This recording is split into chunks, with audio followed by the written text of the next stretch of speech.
A graça e a paz do Senhor Jesus.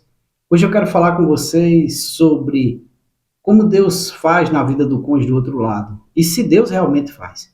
Muitas vezes as pessoas perguntam, irmão, será que realmente Deus está agindo na vida do meu cônjuge, do meu marido, da minha esposa?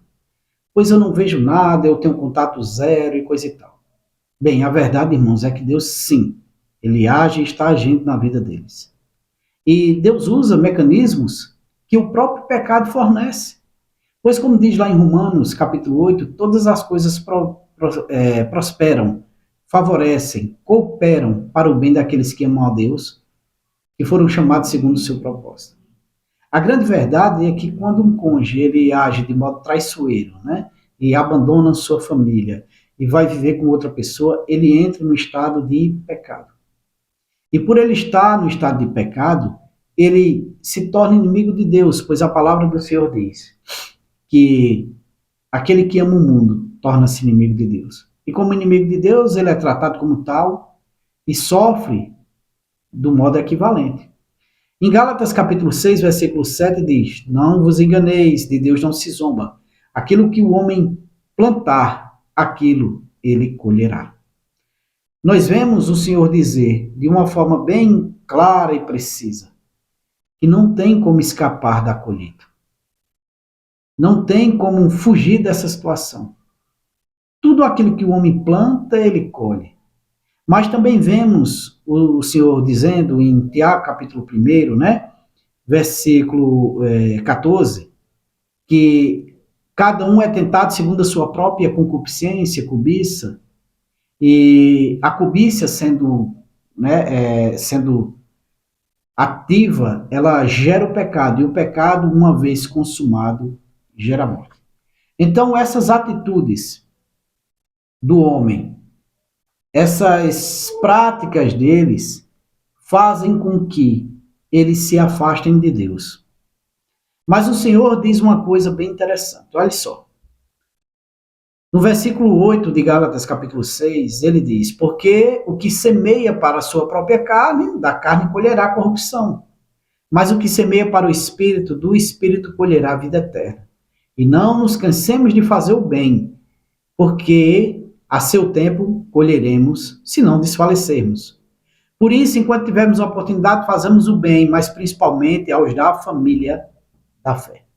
Irmãos, quando nós ouvimos a palavra corrupção, do grego é petora, petora, que significa destruição, aquilo que perece, aquilo que está sujeito a perecer, a corrupção. No sentido cristão, sofrimento eterno no inferno, decadência moral, corrupção. Isso é a palavra para a corrupção aqui, certo? Isso é o que vai acontecer com quem semeia na carne. Vai colher sofrimento, destruição, dor. Então, aquele cônjuge que decidiu abandonar sua família, que foi para a prática do adultério, para ser feliz, para viver um amor, para viver todas essas coisas que ele diz que deve viver, pois ele tem o direito. E muitas vezes apoiado pela igreja, apoiado pela sociedade, apoiado pela família, pelos amigos, ele está cedendo à concupiscência, à cobiça de sua carne. A sua carne gerou o pecado foi consumado e começou a gerar a morte na vida dele. Então, né, aquilo que ele plantou, ele está colhendo, a corrupção, a destruição, a decadência moral, a morte espiritual. Mas o Senhor diz, certo, lá em João, que há festas diante de Deus por um pecador que se arrepende, pois há mais alegria em um que se arrepende do que 10 justos. Porque, lógico, os justos já estão justificados, o que se arrepende é salvo. E o Senhor diz em Ezequiel que ele não se alegra na morte do ímpio, mas que todo homem se salve. Então entendemos que Deus quer salvar o homem, que ele não se alegra na morte dele. Mas o homem, uma vez que optou por uma vida de pecado, ele trouxe sobre sua vida a punição do próprio pecado. E então Deus usa o pecado que está destruindo ele para poder salvar e libertar ele, convencendo ele do pecado, da justiça e do juízo, como diz a palavra santa do Senhor.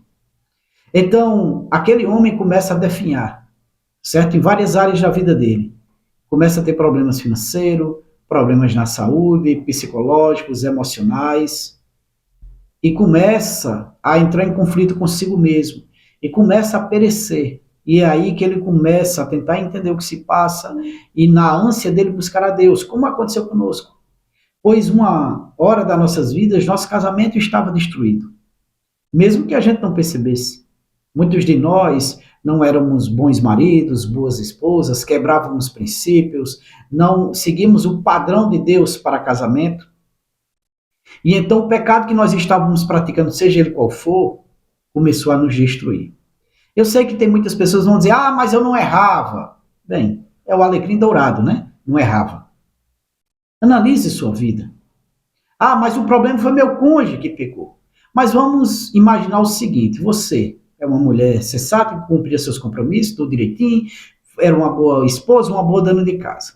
Mas seu marido era um adúltero, um cabra safado, sem moral, sem ética, sem compromisso, sem amor. Vivia no adultério na prática devassa dele. Então, o Senhor, né, pelo próprio pecado que estava destruindo ele, corroendo ele, fez com que ele saísse e abandonasse a família. O Senhor pega aquele casamento destruído, te leva ao deserto, e você passa a ter uma coisa que você não tinha antes. Você poderia até viver na igreja, mas não tinha intimidade com Deus, e passou a ter intimidade com Deus. Ao primeiro momento, todos nós buscamos Deus de forma frenética e alienada. Oramos, jejuamos, clamamos, subimos monte, fazemos diversas campanhas, né? Pegamos diversos modelos de jejum na internet, de oração, de campanhas, fazemos campanha de tudo quanto é jeito, jejum de tudo quanto é jeito. Jejum de Daniel, de Esté, de Isaías, de Elias, de Enoque, jejum de Noé, jejum de Adão, de Eva, fazemos todo tipo de jejum. Fazemos campanha de batalha espiritual, de cerca de espinho, quebra de muralha, subida de muralha, descida do monte, travessia do mar vermelho. Fazemos todo tipo de campanha. Mas aí, começamos a amadurecer. E entendemos que não é a quantidade de campanha, não é a quantidade de oração, não é a quantidade de jejum, mas a intimidade com Deus. E então passamos para uma nova fase de nossas vidas, onde temos uma fé totalmente, né, focada em Deus, coerente, consciente e correto. Então passamos a orar da forma certa, jejuar da forma certa, entregamos nossos cônjuges na mão do Senhor, amamos, perdoamos, nos entregamos, e aí passamos a ter mais clareza para entender a batalha. Entendemos que a batalha não é contra o cônjuge, mas contra principados e potestades. E passamos a ter uma intimidade real com Deus, ajudar outras pessoas e viver na fé pela fé em Deus. Aí começa-se a ação na vida do outro. Ele começa a ser tratado, começa a ser transformado. Ele começa a ser lapidado de todas as formas possíveis, onde ele começa a passar por diversos processos. Eles são quebrados, amassados, passam por problemas financeiros, problemas de saúde, problemas psicológicos, têm atrito com a outra pessoa, porque o próprio pecado cuida de destruir eles, e Deus usa esse pecado para convencê-los do erro que estão praticando. Nesse mesmo momento, o Senhor começa a cobrar um conserto na vida deles, porque a santificação que você está passando, que você está alcançando, está também alcançando teu cônjuge. Aquelas emoções de libertação, de cura que está em você, também começa a alcançar teu cônjuge, e nesse dado momento, eles começam a se sentir atraídos por você. Eles se sentem atraídos de volta para o cônjuge que ele deixou. Eles não entendem, mas eles começam a sentir esse desejo. É assim a mecânica de Deus. E eles começam a aproximação pouca, gradativa, lenta, mas vão se aproximando. Nesse momento, Deus começa a cobrar aquilo que eles têm que consertar. Muitos passam diversos problemas, como eu já senti. Só que muitas vezes nós estamos aqui do outro lado, não vemos nada, e vemos eles sorrindo nas redes sociais, nos churrascos, nas festas, e achamos que não está acontecendo nada. Alguns até dizem, mas meu cônjuge está na igreja, é presbítero, é diácono, é apóstolo, é pastor. Está feliz, minha esposa é diaconisa, é bispa, é apóstola. né? Cada um que tem um título agora, e está lá na igreja super feliz, abençoado pelo pastor. Mas um pastor não tem moral nem autoridade para abençoar um adultério. Abençoar um adultério, certo? É uma coisa imoral e é um pecado. E nenhum homem pode desfazer o que Deus diz. Quando Deus diz que é errado, nenhum homem pode, né, oficializar como certo, tornar correto. Aquelas pessoas estão enquadradas naquele texto que o Senhor diz. Naquele dia muitos dirão: Senhor, eu profetizei em teu nome, curei, salvei, libertei. E o Senhor vai dizer: aparta-te de mim, servo da iniquidade, maldito é meu Pai, pois eu não te conheço. Esse texto é para aqueles que estão vivendo na igreja, tendo uma vida ímpia de pecado, mas acham que o fato de estar na igreja, de professar Jesus, os salva. Não. A salvação não é pelas obras, logicamente, mas todo crente, todo salvo tem obras alinhados com a palavra do Senhor. É reflexo. Aquele que tem obras de impiedade, com certeza não são salvos. Agora, a grande questão é que Deus usa todos esses mecanismos para tratar eles e quebrá-los. Usa os filhos que muitas vezes repudiam os pais. Seu filho está com sua esposa que te abandonou e repudia ela. Teu filho está tendo contato com teu marido que te repudiou e abandona eles.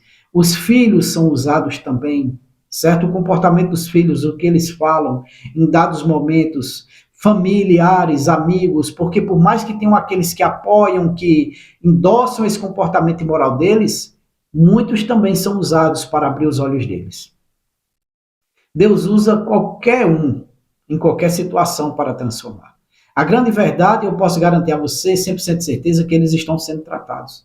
Você pode não ver, pode não acreditar, mas você, se começar a prestar atenção, naquele sorriso aberto nas redes sociais, você vai ver um olho sem vida.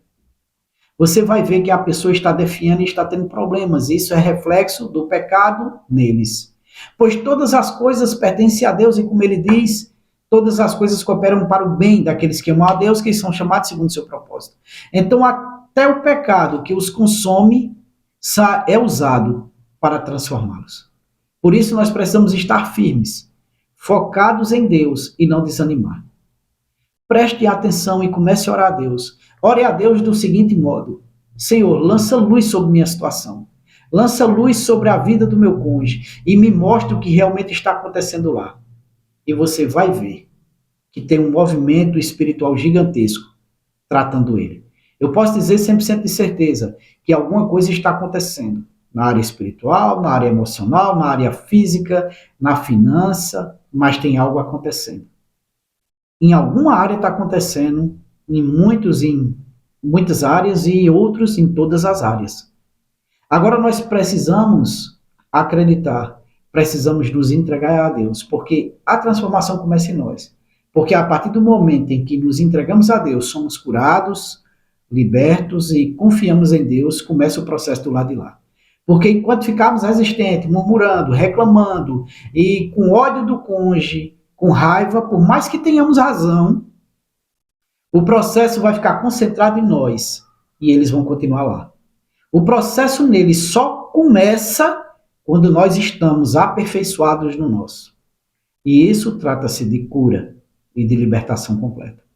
Tem um vídeo aí que vocês vão ver sobre isso, como seu cônjuge será tratado, que fala sobre essas questões e vai dar uma visão mais ampla a você de como tudo está acontecendo e do que depende para acontecer na vida deles. Que o Senhor te abençoe e conceda o desejo do teu coração, em nome de Jesus.